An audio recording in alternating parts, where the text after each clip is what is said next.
Bernie Siegel. So I'm going to read a brief introduction. For many, Dr. Bernie Siegel, or Bernie as he prefers to be called, needs introduction. He has touched many lives all over the planet. In 1978, he reached a national and then international audience when he began talking about patient empowerment and the choice to live fully by peace.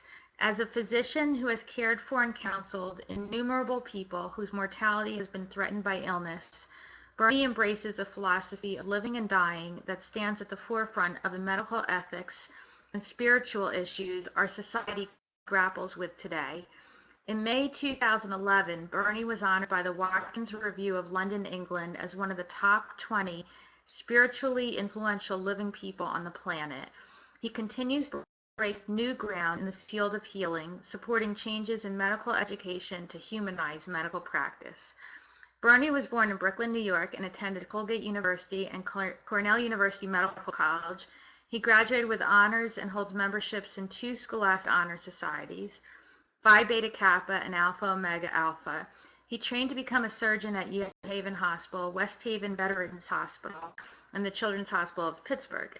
In his latest book, his 12th, published in September 2011, entitled A Book of Miracles, Inspiring True Stories of Healing, Gratitude, and Love, Bernie is described in the foreword written by Deepak Chopra, who tells us Bernie Siegel began his writing career 25 years ago, and from the outset, he didn't shy away from miracles.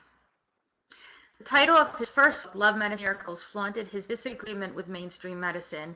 An MD who advised more love as a path to healing would have been in enough trouble.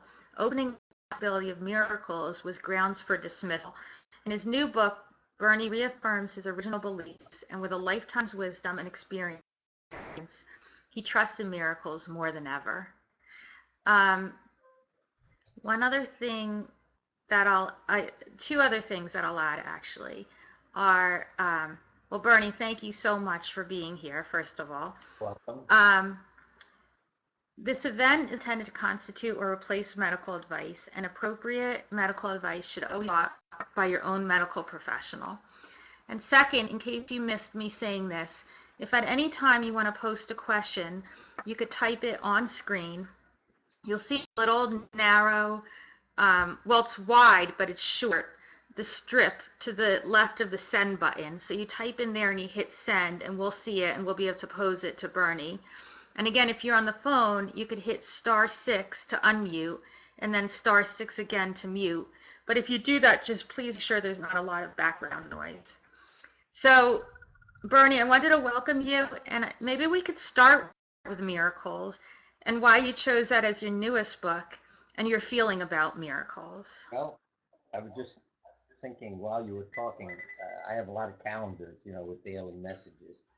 And one of them said yesterday or the day before, success comes in I can, and failure comes in I can't.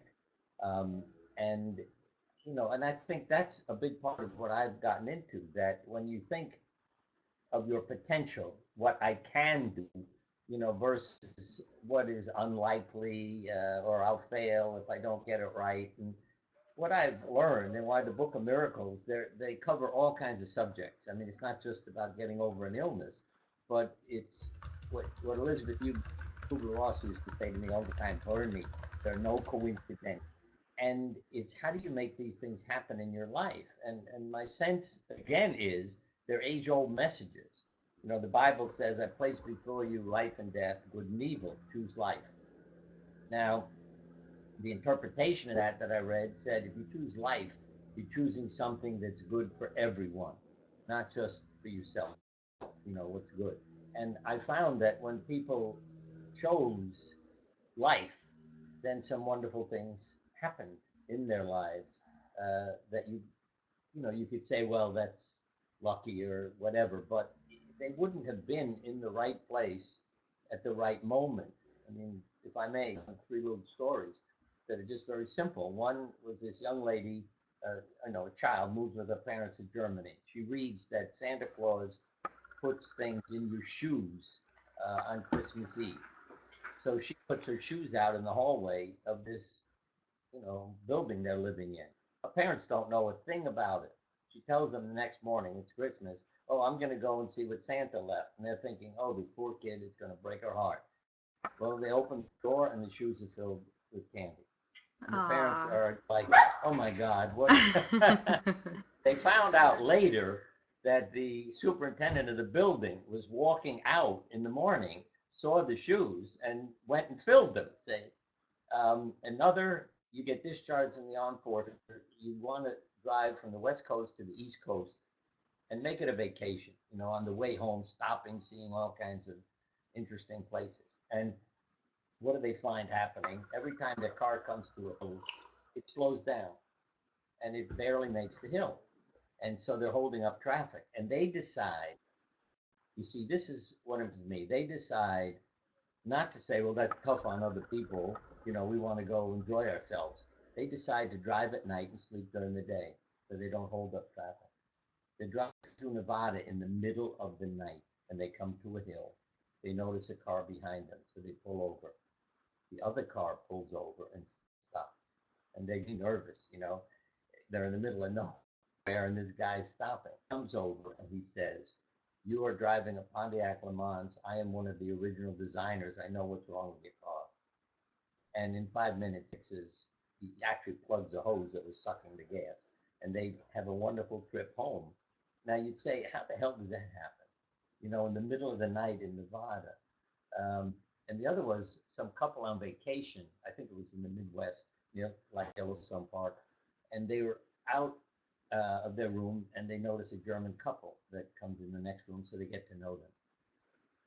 The next day it's very foggy, but they go out to climb and they're stepping up on a stone wall to go over it when they hear an accent that sounds like the couple that lives, in the room next to them. So they turn around, come back, and indeed it's them, and they spend time together. The next day, there's no fog. They go back to the same place and realize that that stone wall is at the edge of a canyon, and if the wife had taken one more step, she would be dead. Oh my And yet that gosh. voice, you see, makes her turn around and come back. And you'd say, well, that's luck. I call them spiritual flat tires. I mean, there are times you get upset with what happens in your life, but if you get a flat and miss a plane that crashes, you say, wow. I mean, even think back to 9/11, how people, I had to stop at the laundry, I had to pick up my kid at school. I mean, things that saved their lives that they might have annoyed with. But I think when you get into that, well, Norman Vincent said it to me, because you mentioned I grew up in Brooklyn. I got tired of New York because there's just so many people and so much noise. And Norman did that to me years ago. He said, Bernie, it's not about the noise, it's about rhythm. There are lots of Mm. people who love the city and the energy around them. And that's something that struck me when I came across a poem, I think, by Walt Whitman. It starts out, give me again, O nature, your primal sanity. And I thought, oh, see, he agrees with me. The poem ends with, give me Manhattan. And because it led him to more writing and more energy and so forth than being out in the country. And Steele's words have stuck with me. Find a rhythm in your life, not about quiet or noise, but your rhythm. And for me, it's more about nature and the ocean, things like that. I'd be living in Hawaii if my wife would have come with me. We want to move, but we live out again in nature. Lots of animals in the house and around it, and it's just it has a therapeutic effect. That's what we do find. Back to New York. You live in an apartment building, it's 20 stories high. You live on the first floor, somebody else is on the 20th floor. Who do you think is more likely to have increased stress and illness? The person on the first floor. Because their view of the world is more brick building. But on the 20th floor, you can look out at the sky and see more of nature. And we know from studies that if you hang pictures of the outdoors in a doctor's office or any place where people are being cared for, uh, they have less pain, less stress looking at nature than in rooms where they put abstract paintings, and then testing it. Oh, and I never stop talking, but one more, because I think one story leads me to another. That when you put plants or goldfish, doesn't matter what, because these studies were done in nursing homes, in the room and say to the residents, this is your responsibility. Water the plant, feed the goldfish, make sure it gets utilized in sunshine. Across the hall, you say, we're decorating your room. We will take care of the plant or the goldfish. The people who were given responsibility in this one study lived 5 to 7 years longer than the Wow. people who were told, we're decorating your room, we'll take care of it. Wow. And the relationship and connections, it's exactly why more women, you know, come on these programs and, or to workshops or support groups and live longer than men with the same illnesses. It ain't about your hormones, which one oncologist said it must be. I said, you see, my sense of humor to answer him, married longer than single men with the same cancer. So I said, sleeping with estrogen and progesterone must be protecting them. It's about relationships. But to the women, the one thing I would say is see yourself as your own child.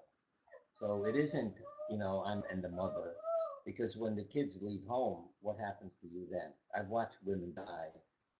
Uh, One woman, I always hear her words in my head.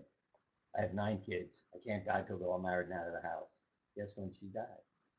20 years later, when the ninth kid left home. Oh my And that blew my gosh. mind, that she could keep a disease under control while she's mama. Now, for the guys, it's, I can't work, what's the point of living? And their wife and children are sitting in the room. That's what blows my mind. When a guy will announce, I can't work, what's the point of living? And his wife and children are sitting next to him. And I would point them out and say, well, I think there are three good reasons here. I never thought of that. And I know one guy who committed suicide. This is a quote from his oncologist.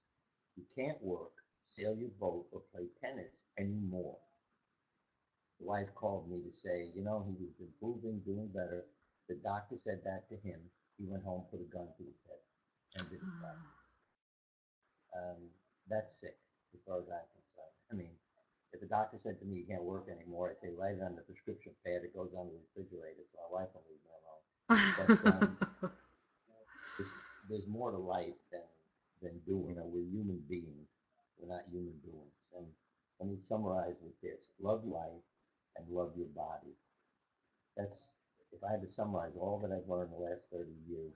That's what it's about. That when your body knows you love your life, say Monday morning, more heart attack, stroke, suicide, and illnesses.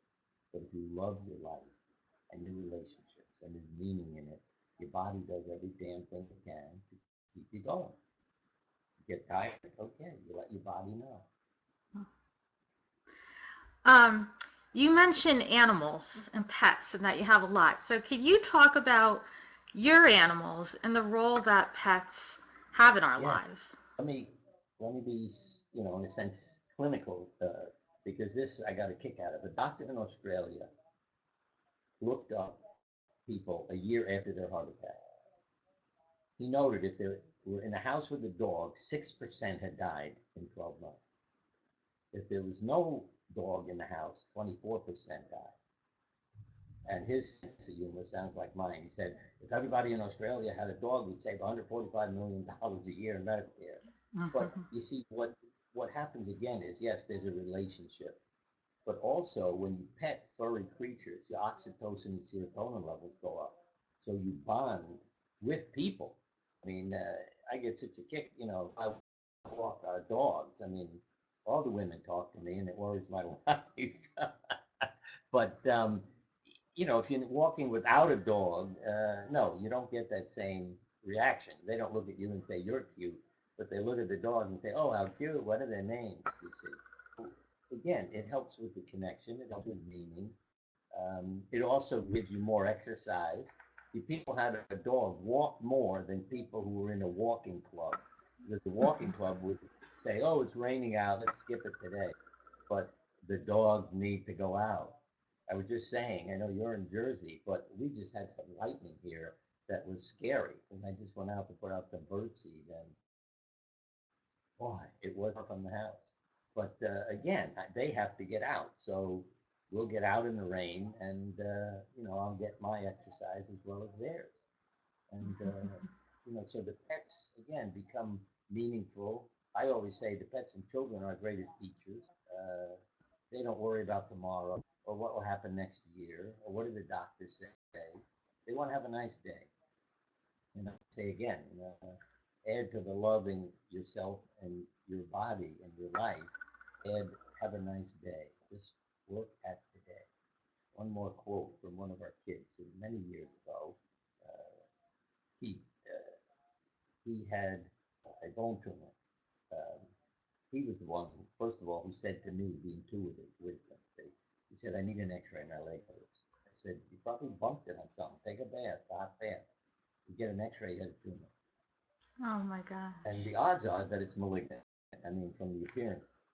Uh, See, I'm sure, because this goes back before I got educated, he'll be dead in a year, and I told him to take a bath, when he really needs an X-ray. And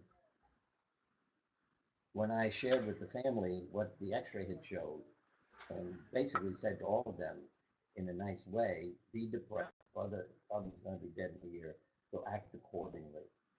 The next day, I'm sitting at my desk. He walks into the room. Remember, this is a 7-year-old. Dad, yes, what is it, Pete? Can I talk to you for a minute?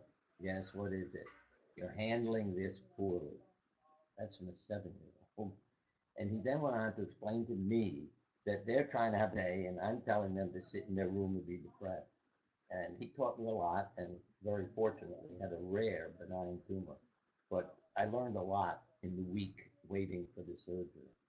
And so, I've learned. I don't know the future, neither does anybody else. But we do create our future. Well, there's a quote from Carl Jung.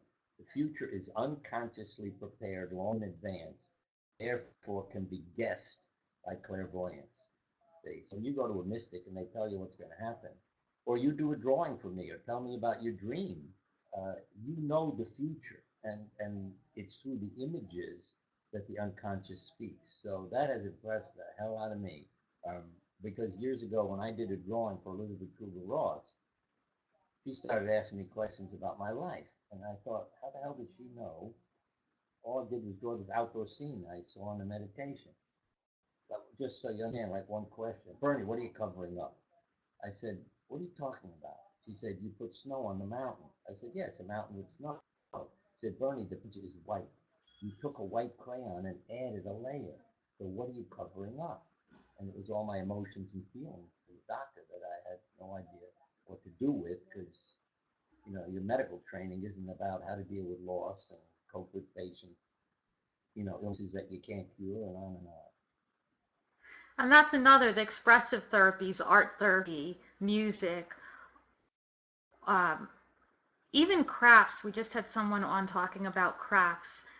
How does that help us? And how, I know you usually show a tremendous slideshow of the artwork of patients Yeah. and how it becomes obvious when you look for it of you can learn so much about a person from their drawings.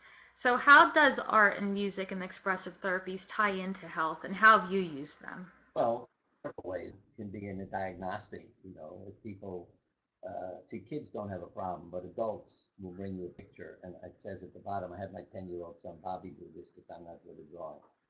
That's a lady with cancer who's afraid to fail. That has more to do with how you parented. If your parents love you, don't worry. You'll be taking care of yourself because you have self-worth and self-esteem. And again, Harvard study, while a student, did your parents love you? No. 98% of them had suffered a major illness by midlife. Did your parents love Wow. you? Yes. About 25% had suffered an illness. So again, self-love, I always say, is the most important public issue there is. It's not about information. I don't tell people what to do. I try to inspire them and reparent them so they feel worthy. And then they start taking care of themselves. Now, what was your question again? Because I get How started. does music and art Oh, yeah. and those types of One of the things I learned was that if you do what makes you lose track of time, you go into a trance state. I paint, I was as a child, an artist and paint portraits. Um, and I found that after an injury, I could stand in front of an easel and paint for hours. And as soon as I was done, I had to lie down on the floor or on the sofa because my back was killing me. I could also operate on people for hours. and have no pain. I'm totally unaware of myself. And I'd say that the art, those are things that if you are creating and participating in creating those two things, then you go into a trance state and again give your body that love message. Also, just the rhythm of it, as I said, you can put art on the walls. I painted paintings in operating room, recovery rooms at Yale, so that when the kids woke up, I did a lot of children's surgery, they had, humorous things to look at. There's of animals and all kinds of things on the wall that would distract them and they'd have much less pain. Um, I played music in the operating room. It was called explosion hazard years ago. If you're bringing a paper in and we have explosive gases in here. Well, within a week, nobody was worried about an explosion because they all felt better if they had worked with me. And then you go a few decades and somebody does research and finds that if you play music in the operating room, and I'm talking about appropriate music, not loud rock and roll, but appropriate music, that the operation finished sooner, the anesthesiologist used fewer drugs, and the patient had less pain when they woke up. So all of those things are part of the healing process. I always say, why are there 60 seconds in a minute? Who picked that crazy number? You think you'd pick 100, but think of this clock. Go tick, tick, tick, and you relax. But if the clock is going tick, tick, tick, tick, tick, yeah, you'd be a nervous wreck um, because it changes your rhythm. So again, when the heart is beating in the 60s, it's giving a nice message to your heart too. And the music, the classical music, what was called slow Baroque music, yeah, I began to play in the operating room, and everybody relaxed. I would also say it can help you enter a trance because when I'm taking kids, yeah, I play nursery rhymes and things for them, and everybody in the room would become a child again. You'd start talking about their childhood or their grandchildren or whatever it was, but everybody'd be smiling, telling wonderful stories. So it sets the mood and, in a sense, fills it. So you're not in silence, which I always call the loudest noise in the world, because then you're with yourself and your own thoughts. And we tend to use all kinds of noises to distract us so we don't pay attention to what's going on in our own heads. Right. You are a pioneer in the area of mind body and the mind body connection. And when you first started out, what led you to experiment? You talk about, I've read extensively and heard you talk about how you decided to sit on the side of the desk with the patients Yeah, and you I would moved hug your desks. patients. Uh, How did you, what led you to do that when at that time there were no books about it, people talk about it? It was the doctor and the patient, and you sat opposite each other. So, what led you to begin looking at the mind body connection and all of your amazing work? You're well, really the one to me who started all of this. again, So, I went to a workshop by Carl Simonton years ago. This was back in '78. It was for cancer patients and to help empower them with imagery and things of that sort. He was the one who started with Pac-Men, eating the cancer cells and things of that sort. And I thought, oh, here's a conference for doctors, it's to empower cancer patients. When I went to the meeting, there are 125 people in the room, two psychotherapists, myself, and 122 cancer patients. It blew my mind that not one single doctor from the state of Connecticut, besides me, had gone to me. I mean, I couldn't believe it. You're taking care of cancer patients and you don't even show up at a meeting, But again, well, that's crazy. I can't accept that.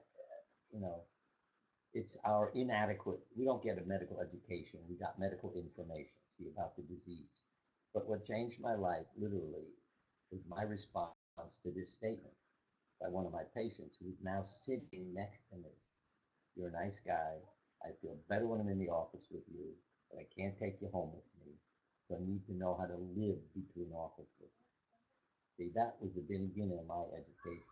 Because I thought I'll send out a letter to all my cancer patients, tell them I can have a longer, better life, is what I've learned. 10 to 12 women showed up. and I sent 100 letters.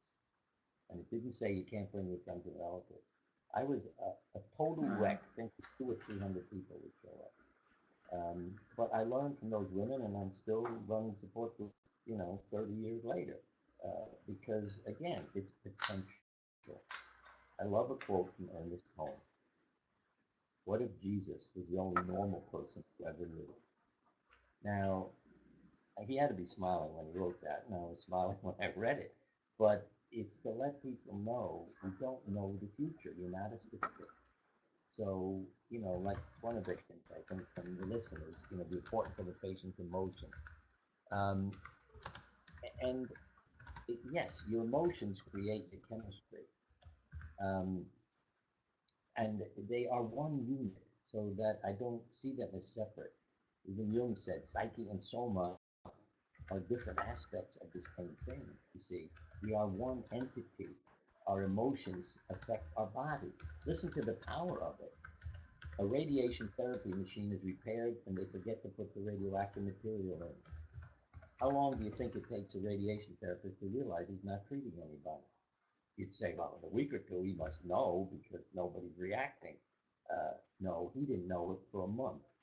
When he went to do the routine check on the machine to make sure everything was all right, he discovered he hadn't treated anybody for a month. And he told me this, okay? And I said to him, you don't know what you're telling me. He said, what do you mean I don't know? I'm telling you how awful I feel. I haven't treated anybody.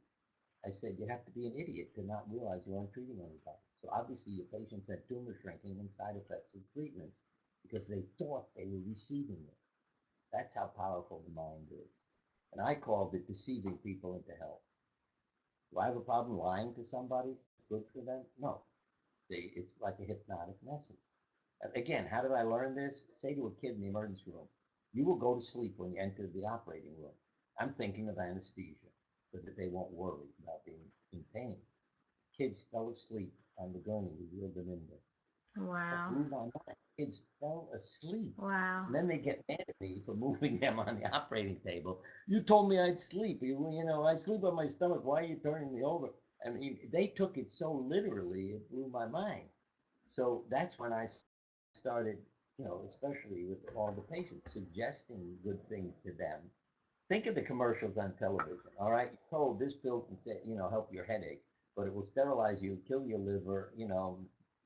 When you listen to all the things that could go wrong, give you a heart attack, kill you, you say I have a headache. But it's again how doctors, in a sense, are taught. We tell you all the things that can go wrong when we give you a medication so you won't sue us. We ought to start out with this is going to help you feel much, much better. There are certain side effects, but they don't happen in every patient. See, then you have a different perspective. So I always say we need training in how to talk to people, and we're not given that in medical school. There's a question here. Um, it says, what are some exercises that will help us generate certain thoughts? So this is my question. When someone is thinking negatively, if you see that a patient is struggling, or especially when someone is newly diagnosed and scared and maybe thinking the worst, what would you say to that person? And are there actual exercises that they could do to help turn their thoughts around? Yeah, yes, I'd hand them my books. I don't know if I mentioned my website, BernieSiegelMD.com. But matter of fact, there's a webinar there if you want to see the drawings and me giving a lecture, as well as all the books and CDs and so forth. Like one of them's called Getting Ready. So if you said I have cancer, I have to have chemotherapy, radiation, surgery, fine.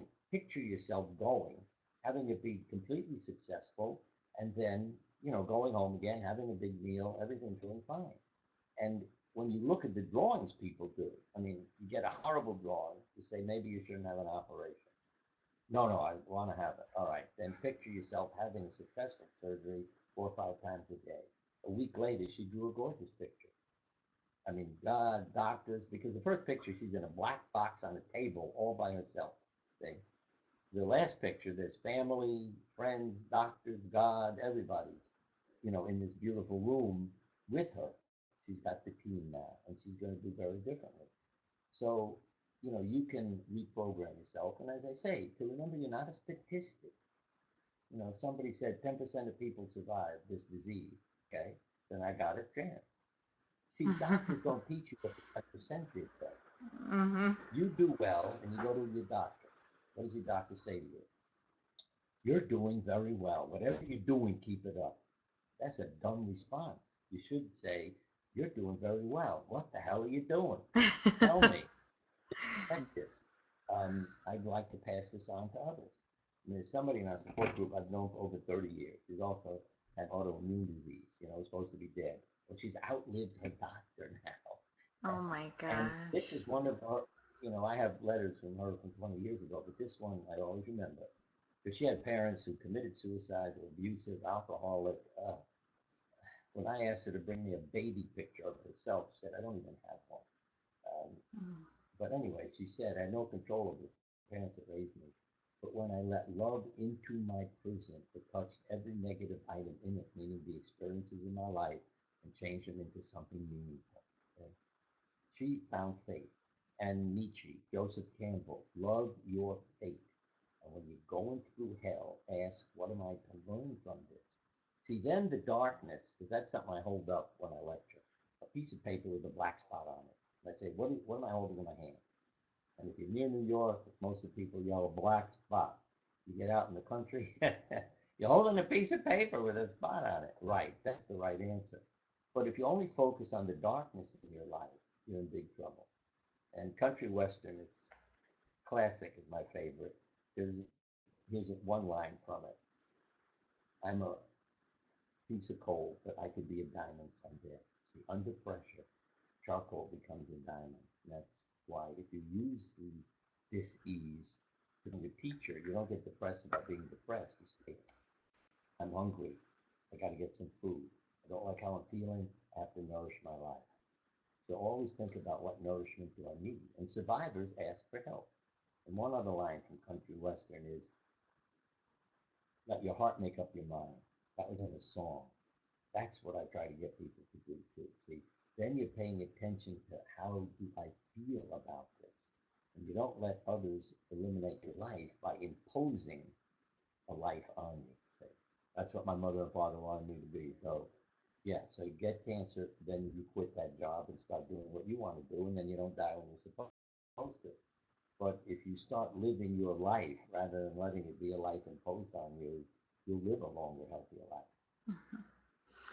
What do you think for the parents who are on this call, parents of kids, parents of teens, what can we do as parents to help our kids to feel good, to be happy, to approach the life in positive ways? How do we instill these types of messages in our children? Well, you have to give them mottos to live by. I was born an ugly duckling that had a grandmother. Okay? Uh, Otherwise, I don't know where I'd be today, and I'm serious about that. I'm not going to get into details. My mother was sick and wasn't supposed to get pregnant, couldn't survive cesarean section. So by the time they got me out of her description of me was I was a purple melon that they then hid so nobody would see me. And I said to her, why am I not a drug addict and alcoholic? You were hiding me away behind the house in a covered carriage. She said, oh, my mother took you. See, I had a grandmother who spent a lot of time massaging me and pushing things back where they belonged, according to my mother. Um, that's what I would say when you first have a child. Massage it, hold it, love it. Even during pregnancy, play nursery rhymes, music, talk. Kids hear you. Uh, you have these ultrasounds. The parents having a fight. That kid is thrashing around like crazy, listening to all that going on. So, love. Also teach them, as I had to with our kids, that anger and love can go together. In other words, there's appropriate anger. Survival behavior. Can I express anger appropriately in defense of myself? Okay? So I had to get across to them that if I didn't like how I was being treated by our kids or my wife or whatever, I would raise my voice. See? Now the neighbors yelled and got divorced, one of our kids said. So he asked me, are you getting a divorce? I said, no, I don't like how I'm being treated, so I speak up. So they learned that if you wanted to be heard, treated properly, you had a right to make noise. Then the kids don't have to be troublemakers and bullies to get attention. See, the opposite of love is indifference. What's worse, rejection and abuse. And that's why you read these headlines, and what people do to each other. They're making up for it. They're getting their revenge. Okay? And then they feel guilt and commit suicide. But you tell your kids these things. Do what makes you happy. When they come to you with a problem. What should I do today? Where should I go? What job? Do what will make you happy. Then they have to pay attention to their feelings. When troubles occur, my mother drove me nuts with this. It was meant to be. God is redirecting you. Something good will come of this. Imagine telling a teenager that. I used to sit in my bedroom and talk to God all the time because my mother was no help. But you see, what did she do? I realized later. I mean, just to give a possible example, let's say I want to go to Harvard and Harvard doesn't accept me. And I'm feeling, oh, I'm rejected, I'm depressed. What would my mother say? God is redirecting you. Then you end up at another college and realize this is better for me than the other one would have been. Mm-hmm. So she taught me that I don't know the future and I don't know what this event will bring. Mm-hmm. And last but not least, since my father's father died when he was 12, he said it was one of the best things that happened to me. And I said, I know the tragedy and the difficulties you went through because he had tuberculosis during 6 kids. It was a disaster. But my father said, I learned what was important about life, and that material things were to make life easier for people. So again, because here's the other side of the coin, and I don't make up any of these stories. You have a young adult sitting in front of you. He said, my father ruined my life. I said, what did he do? He gave me $1 million when I was 20. I said, how does that ruin your life? I have to be a success. Okay? He has to make more money. Mm-hmm. And a similar situation, but another child said, I learned something. What? If you're a success, you're happy. Excuse me, if you're a success, you're not happy. If you're happy, you're a success. You see? Mm-hmm. And I've seen the difference in our kids where they have given money away, which became a problem for me. Um, and this had to do with some money they inherited that I thought, okay, use it to pay your college tuition. And when you get a phone call saying, "Can you help me pay?" and I say, "What happened to the inherited money?" I gave it to a friend so he could go to college. This is Mm.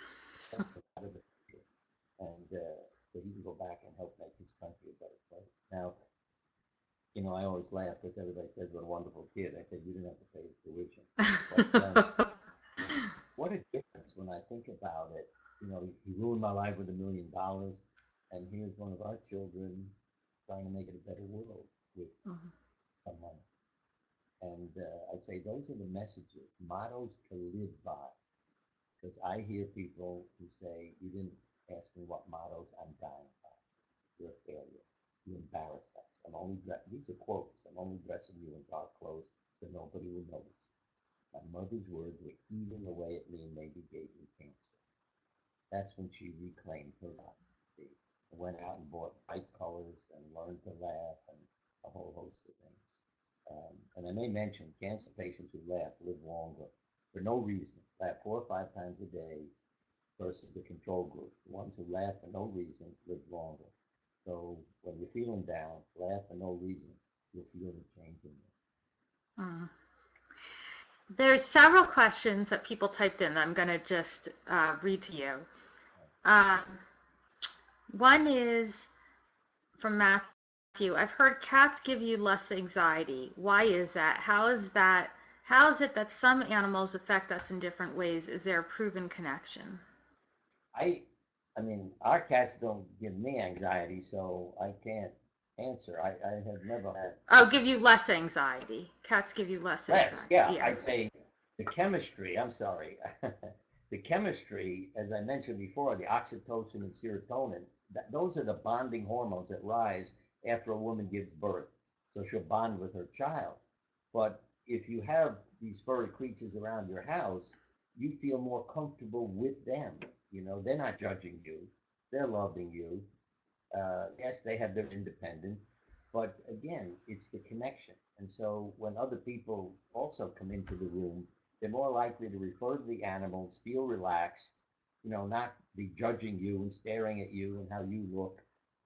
But it's, what should I say? It's like a connection between everybody in the room, and then there's more relaxation and more talking, and not so focused on yourself. The next question is, you kind of answered, you really answered before, but I'm just going to ask you so you could respond directly to this person. This is from Janet. She said, how can we gain positive perspectives when dealing with newly diagnosed illnesses? Well, Or when number people one, are saying, why me? Why, well, you need sometimes, to say, why me, but try me. That's in one of the Psalms. That, and so again, you see, when you, well, let me take a step back. What I say to people is, what are you experiencing? What is your diagnosis? Okay. Because if they answer cancer of the colon, heart attack, I say, I don't know what you're going through. That's your diagnosis. What are you experiencing? Oh, wake up call, blessing, new beginning. Then others will say confusion, failure, draining, pressure. See, when I hear those negative kinds of words, I say, all right, let's look for a minute at your life. What's causing pressure in your life? Okay? What's making you feel like a failure? Because when they say, oh, my body failed me, I have cancer, I said, that's not my question. How does failure fit your life? Her response was, my parents committed suicide when I was a child, so I must have been a failure as a child. That changed her whole life, that simple question of mine, you see, because she now stopped being afraid of relationship and just started a whole new life. But again, I'd say look at what is the experience, what's going on in your life, and that's not about blame, but what might have made you vulnerable now. Was there a death of a loved one? Are you alone and lonely? Moved across the country to get a job? All those things affect immune function. Okay? So it's, let's look at your life. Also, as I said, look at statistics and realize you are not a statistic. Let's look at survival behavior. Um, what are those who don't die when they're supposed to do? What lessons can I learn from them, as well as the sages of the past? Because the themes are all common themes that you can find from the last few thousand years. They're being taught to us by all the wise elders. So when you see common themes, realize they work for you. Um, and that you see, if you act and behave as if, maybe this is the best addition to what I had said before. You put performers on a stage, give them a script. If you give them a comedy, immune function goes up, stress hormone levels go down, and they're just reading it, okay? Then you give them a tragedy where the male is a murderer, meets the wife of the woman he's murdered, and what goes on, and then immune function goes down, stress hormone levels go up. What's my advice to everybody? Act like the person you want to become, and you rehearse and you practice, and your family becomes your coaches, okay? So that if you are doing a lousy job one day, they can be critical of you in a coaching way. The criticism polishes your mirror. They're not saying you're a horrible kid and embarrass me and I'm not going to let you out of the house. They're saying there's a better way of doing this. Um, that if you're sitting and worrying all day, they can say, hey, get off your butt and go out and do something you enjoy instead of worrying about next year. So rehearse and practice. And William Saroyan, the author, said, everybody alive in the world is an actor, but almost everybody alive is a very pathetic actor. That's why you give them life, because you practice. And when a child at the veterinarian was asked, you know why animals have shorter lives than people? This little pipsqueak says, yeah. And everybody in the room was like, how did he know? What's he talking about? He said, they know all about love and forgiveness and don't need all the time it takes us to learn. So that's why they have shorter lives. Um, there's another question here. How did your patients react way back when you started to hug them? Oh, I had to learn. You see, I grew up in a family with lots of contact and lots of people. So to me, being hugged was natural. But I realized there were times I hugged somebody and they turned into a telephone pole. They just went rigid. And I began to realize you don't know their life history. If somebody's been sexually abused and you walk up and grab them, I need to hug you. Um, yeah, so I began. See, I used to say I need to hug you because I had pain. I knew they were in pain, so I need to hug you. I learned that I was imposing on them because I needed it, and more than they did very often. So I began to apologize. A lot of patients said to me, "We knew you needed it, so we hugged you." But I learned to say, "May I hug you?" so that I didn't threaten and frighten people who, had been abused, and that this was not something that they had to fear from me. So I would ask permission. And then if they said, yes, you can hug me, fine. I would hug them. And, the contact makes us feel better. We both Mhm. benefit from it, the doctor and the patient. There's Well, one other here that interests me. Is there a reason why pets act differently around different people? My dog is normally hyperactive, he's timid and calm around a perfect friend. Yeah, it's not for no reason. See, consciousness is non-local. That's why a mystic can read your future and can talk to the dead. I've had messages from the dead that are absolutely authentic with their names, including my parents even, who died. But what I learned was this one that convinced me. See, because it includes past lives where we are impregnated with the consciousness of those who preceded us. So we think we've lived that life, but what we're aware of is the experience. We didn't live that life, but we know what they did. But this is what happened. I met out in California Amelia Kincaid at an ASPCA conference. We were both there. I was speaking, she was attending. He said on the elevator, we didn't know each other, but I get in an elevator. I said hello, and she told me she's an animal intuitive. To me, that's nuts. She said, you talk to animals. Oh, come on. I get home, the cat disappears. We're living in the woods. A few weeks without food, no sign of it. I figure it's dead, but I'm going to test Amelia. So I sent her an email. I said, okay, tell me if the cat's alive or dead, and where is it? Without even a photograph, which she asks of her clients, I get an email one day. The cat's alive. I can see the moon through its eyes. Then she described the house in incredible detail. I mean, everything from garbage cans to you name it, and names of the veterinarian. I mean, it was unbelievable, except for her comment. The cat's under the house. That made no sense to me. How can a cat be under the house? Next morning, I go out, standing in front of the garage, screaming the cat's name.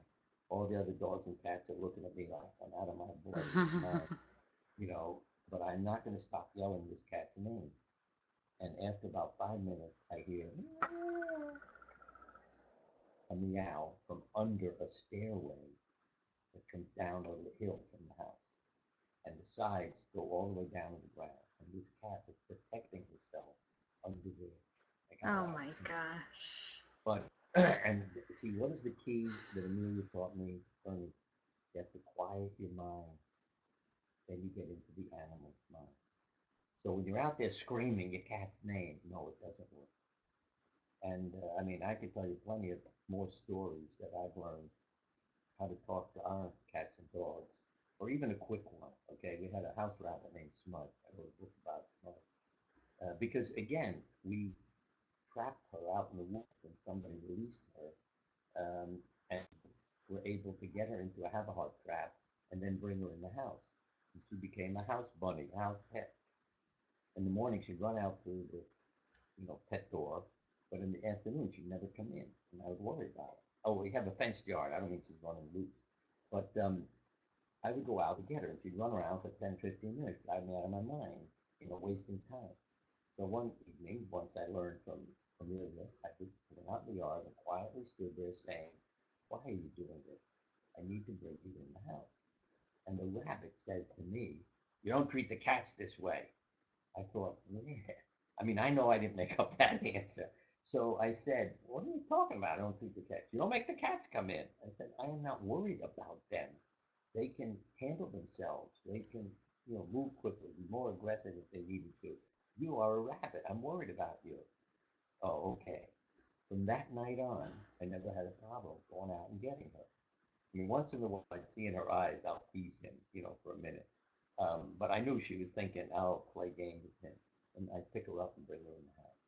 Now, that's the kind of stuff that always, as I say, blows my mind when I ask them a question and I get an answer that I know I did not make up, but that is the truth. And their behavior, I can tell, is speaking the truth to me.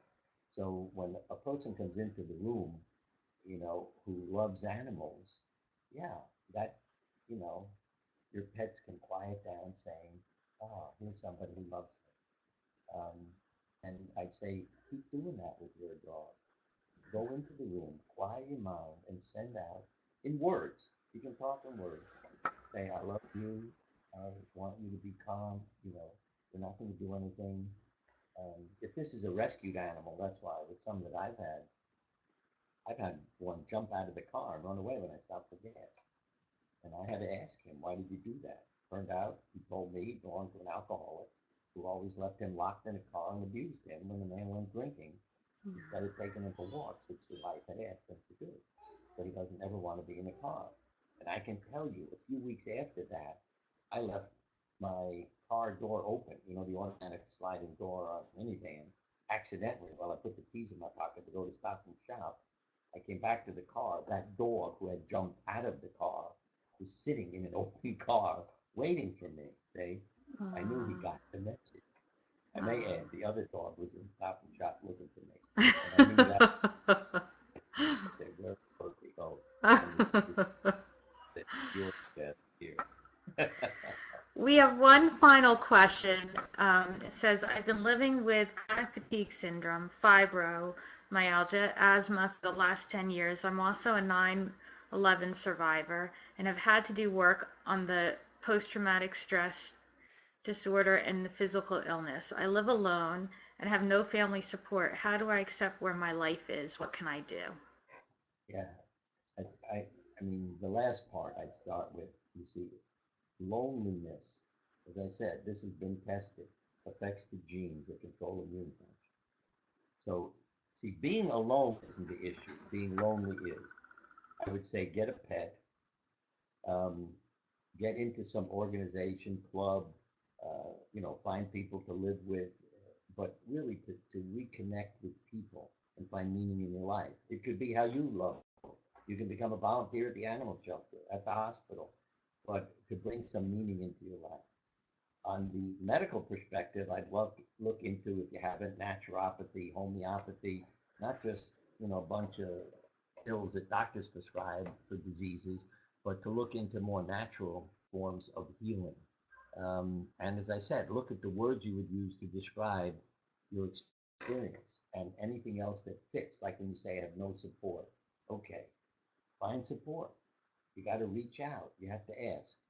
Survivor behavior. Okay, expressing anger, um, the meaning in your life and work, asking friends and family for help when you need it, saying no to the things you don't want to do, participating in decisions about treatment, finding play in your life, creative, losing track of time, um, and not living a role, but living an authentic life and using difficulties, as I said, let the charcoal become a diamond. You really have to ask yourself, how do I love my faith? What can I learn from my experience? And then move forward. Um, you can make a difference. And don't, that's why I use the term, see, if you're a good patient, you're a submissive sufferer. If you're a respite, that's my term, a responsible participant. You take responsibility, you participate, and you're not worrying about what if I do it wrong, what if I don't get better. Um, yes, I say read my books, other books, because see, you were talking about me, discovering all these things. I didn't. What I found was psychiatrists and psychotherapists had written books about it, the will to live. Um, you can fight for your life. See, titles like that. Carl Menninger told me when I wrote my first book, he was about to write a book called 12 Hopeless Cases, but he wasn't going to because I wrote his book. See? So, and even when I sent articles to medical journals, they came back saying it's interesting, but it's not appropriate for our journal. When I sent them to where it's appropriate, guess what? It came back again. And it said, this is appropriate, but it's not interesting. That's part of the problem. That we don't, I always say the plumber doesn't read electrician's journals. So we have all these specialties and we don't know what is going on in the person, the whole person. And that's what you have to understand. You have to look at yourself as a whole person and bring all these things into the situation and into the treatment. Bernie, I want to thank you so much for being here. Is there any final thought you want to end with? I'd say keep the child in you alive. We're all multiple personalities. And when you see, I go out in the world and never act normal. People say sign here, I write here. If they say, how are you? I say, I'm depressed. I've run out of my antidepressant. And then people all be there. But it's, just be different. Oh, one of my favorites is a Jewish deli, and they finally got to know I'm not normal. So I walk into a Jewish delicatessen and I yell out loud, where do you keep the bacon? Well, everybody in the store, idiot. But the owner says to me, it's over near the ham. And then the whole store is laughing, you see, and they all know this is a joke. And, so just don't be afraid to let that kid in you out and enjoy people. We're all wounded. Don't forget that. We don't show our wounds, because you don't have external scars. But if you want to contact people, and I mean this because this happened to me at Stop and Shop, put a bandage over your eye and go to Stop and Shop and watch how many people talk to you. Because the woman that I met there said to me, you are the only person in Stop and Shop who hasn't asked me what happened. You know what I said? I know what happened. I have an abusive spouse also. And then she didn't know what to do with me. But, I explained to her, I'm a doctor, so a bandage didn't affect me the way it did every other person in the supermarket. So don't hide your wounds, and, you'll help each other. Thank you so much. And your website again is BernieSiegel, MD.com. They can send me emails to it too, because I don't separate myself from people. So if you email me, it comes to me. Oh, that's wonderful. Bernie, thank you so much for everything, for being who you are. I'm one of your biggest fans. So thank you for being here. All that you've done and accomplished.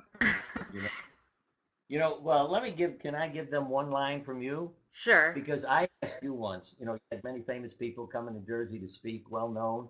And I said, how do you get them there? And you said, I drive them crazy. I do. I love that, because, you've learned something from your difficulties. You're motivated and you do things. So I'd say to all of you, don't be afraid to drive people crazy. Bernie, thank you so much. All right, I'll talk to you soon. Take care. Thank you to everyone who joined us. Have a great day. Take care.